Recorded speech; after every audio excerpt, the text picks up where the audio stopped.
Here we go, November 16th, 2025. And excuse my absence, I've been gone for the last 2 weeks on here, and I'm just getting back to this. And there's not really much to talk about in the market other than the fact that, the market continues to go up to sideways. Gold is kind of going sideways. Cryptocurrencies are taking a hit. I guess Bitcoin broke below 100,000 and is probably headed much lower because at the end of the day, what is Bitcoin? It's nothing more than a sophisticated spreadsheet, a ledger system, a unit of the ledger system, trading at about $95,000 as of today. That's a lot of money, folks, for a ledger system.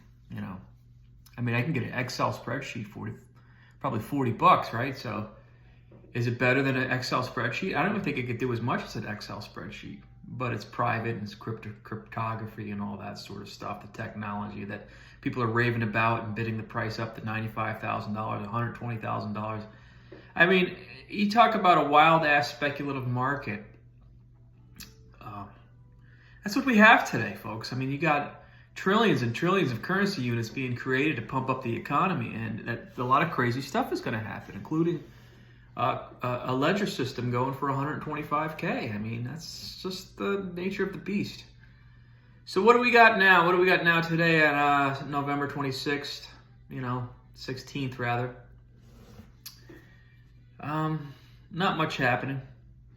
Oil has been trading sideways to down. I think governments all around the world are suppressing oil prices. A barrel of oil is like cheaper than a gallon of water or a barrel of water.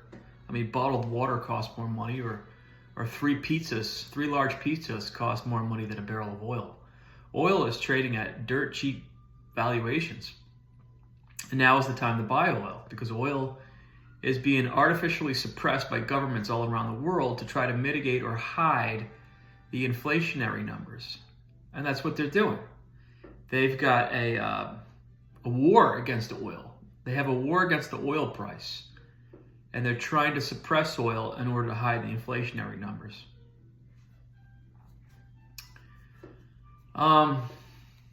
That's it in a nutshell, folks. I mean, that's what they want. They want to suppress the oil price. But, like I said in previous videos, they're going to lose control of the oil price just like they lost control of the gold price. That's coming next. So a surefire way to make lots of money in this market is not to go bet in crypto or bet in AI stocks or all that nonsensical stuff. The way to make money in this market is to buy oil, because oil, a year or two out, is going to skyrocket. In fact, oil could skyrocket any time now. It could be next month or 2 months or 3 months from now. We don't know.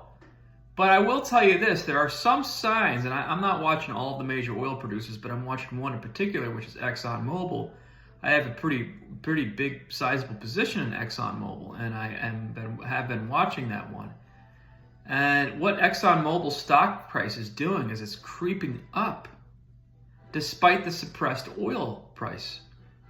That tells you that the investors, the smart money, is moving into a company like Exxon, one of the best oil companies in the world, by the way, because they anticipate that the oil price is going to increase, that the futures markets the price of the oil in the futures market is going to increase. And they know this.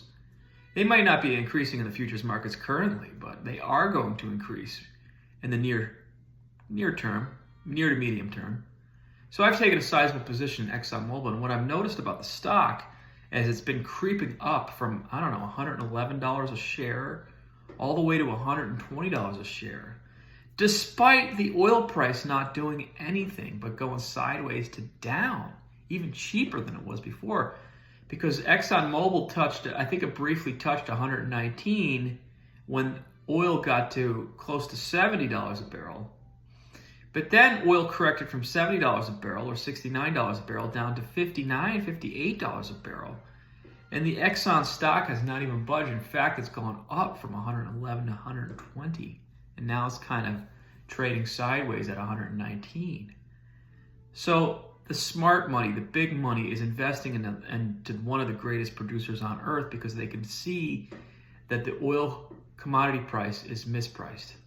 It's mispriced in the futures market. And it's going to go higher. So they're positioning themselves accordingly. My guess is probably 2 to 3 months out, oil's probably going to be $80 a barrel. It's my prediction. Predictions are always, kind of hairy to make because they don't always come true. But I'm going to go out on a limb, folks. I'm going to be a fortune teller. I think oil's going to $80 a barrel within the next 2 months. By early January, oil's at 80. That's crazy to say, by the way. And if it is at 80, I would imagine ExxonMobil stock will probably be priced at about 130, 140 a share. It's going there. And I think by March of next year, oil's 80 to 90. Oil is going to be 80 to 90 by March of next year. We're going to come back and watch this video, see how wrong I am or how right I am. But I think oil is going to be $80 to $90 a barrel by March of next year, and ExxonMobil stock is going to be in the $150 range, which will make me very happy. I'm betting on this, by the way. I'm betting on this. I don't want to tell you my whole strategy, but I'm betting on this. And we'll see what happens. I mean, it's like I said, it's November 16th, 2025. January, March, I'm making some bold predictions. But, it's fun to make predictions because you could be wrong, you could be right.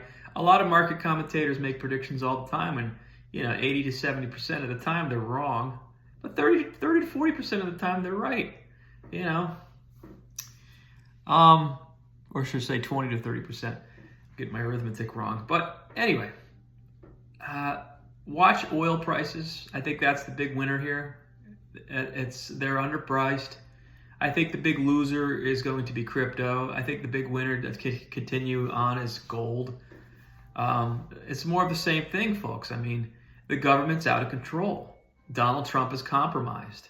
It's all out of control. I mean, let me tell you a little story. I was watching a video with my friend Zach the other day, and actually last night, and we were watching the 9/11 conspiracies. It was Tucker Carlson has this big documentary on the 9/11 conspiracies, and he showed footage of Donald Trump right on the scene when 9/11 happened. The big real estate mogul developer knows everything about high-rise buildings in New York City. They show a snippet of Donald Trump saying that it couldn't have been the planes. It couldn't have been the planes. It had to have been bombs. Bombs. Donald Trump, the President of the United States, said that the buildings in 9/11 that brought down those big steel columns had to have been bombs. The bombs were planted in those buildings. That's the only way he could see it possible in all his experience and all of his years in development in New York City. This is the President of the United States now. Now, this is why I'm going to show you that Donald Trump is compromised. Now that he's the President of the United States, if they asked him that question today, what do you think, Mr. President, he would never, ever, ever say that there was possible bombs in those buildings that blew him up because he's compromised. So Donald Trump, although he's a great guy, and I'm sure he's a wonderful guy, I mean, outside of politics, he's in a compromised position. He's the President of the United States, and he is bought and paid for. He represents the United States government, which is corrupt to the bone. And it's out of control. He'll defend the debt system. He'll defend printing money. He'll defend going after the Fed for not lowering interest rates. This is who he is now. He's an imposter now. Now he's on their team, right? Before he was possibly on our team, but now he's on their team 100%. And their team means control, coercion, everything that represents government, totalitarianism. He represents all of that now. He's on their team. He's no longer with the people. So expect more of the same. Trillions of currency units being printed, massive market manipulation as far as keeping the stock market propped up, keeping the economy propped up, keeping everything fine and dandy. Major heists every 10 to 15 years where they come in and they pull some nonsense like 9/11. They rape the treasury of trillions of dollars. They line their pockets, or 19 years later, they do COVID. They pull off COVID where they shut down the global economy, print hundreds of trillions of currency units, line their pockets, give some breadcrumbs to the peasants, and it's just the same thing. It's the heist. So what I'm saying is they control the chessboard to a certain extent, these big players, the government and the elites. But they don't control it entirely because you can't predict the herd mentality all the time. They can direct the herd mentality, and they do that with their media sources. But every once in a while, the herd goes the opposite direction and throws them off guard. And that is what's going to happen with the commodity prices. Oil and gas are going much, much higher. Gold and silver are going much, much higher, and platinum and palladium. AI stocks, I don't know. I mean, they'll go high, they'll go sideways. They probably, most of the valuation's been sucked out of these AI stocks, but they may have a little further to go. I don't know. I mean, it's a speculative market. Like I said, it's a speculative mania. Wild ass speculation reigns on Wall Street. So they probably will continue to go a little higher. Bitcoin, crypto will probably rebound, but these in the end, these valuations are just outrageously overpriced, and I would stay clear of all of these things unless you're using short-term call options. Don't go there. Don't go there. You can make a lot more money in oil and gas coming in the next year or so, and gold and silver. So that's all I have to say on this week, folks. We'll try to get back sooner next week or the week after. Thanksgiving's coming up. I wish you all a great Thanksgiving. And we'll see you soon.